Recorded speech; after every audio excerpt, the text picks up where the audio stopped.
parle aujourd'hui beaucoup de collections d'entreprises, de mécénat, d'art utilisé à des fins de communication et d'identité, et même de dispositifs qui encouragent l'acquisition d'œuvres d'artistes vivants.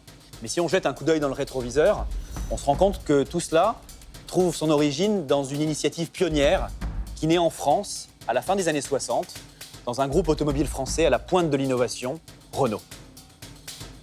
La grande collection Renault, qui comprend plus de 500 œuvres, dont 33 seront présentées aux enchères chez Christie's à Paris le 6 juin, naît en 1967 à l'initiative de deux hommes, Pierre Dreyfus, président-directeur général de Renault à l'époque, et Claude Renard, un cadre du groupe qui va être le moteur du projet. Claude Renard est proche d'André Malraux, avec qui il partage l'ambition de démocratiser l'accès aux œuvres d'art. Et puis, il a une expérience aux États-Unis. Au début des années 60, il observe là-bas la proximité très naturelle entre le monde de l'art et le monde des affaires. Alors quand il rentre en France, il va imaginer un concept de mécénat totalement inédit dans notre pays à l'époque, avec le plein soutien de son PDG, en créant un service appelé Recherche, Art et Industrie. L'idée de ce service, c'est tout l'inverse d'acheter de l'art à des fins spéculatives. L'objectif, c'est de faire rentrer l'art et les artistes contemporains dans l'entreprise.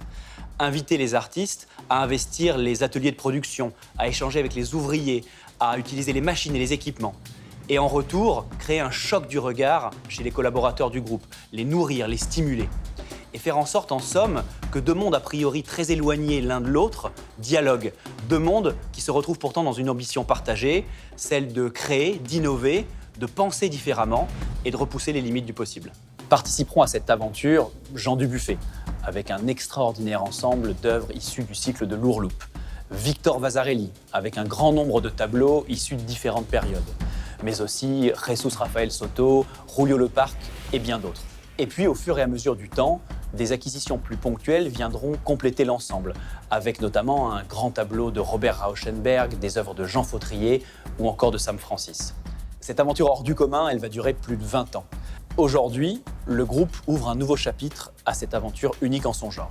Avec la vente de quelques pièces emblématiques, Renault nourrira un fonds de dotation nouvellement créé, qui aura notamment pour objectif de constituer une collection ambitieuse de street art.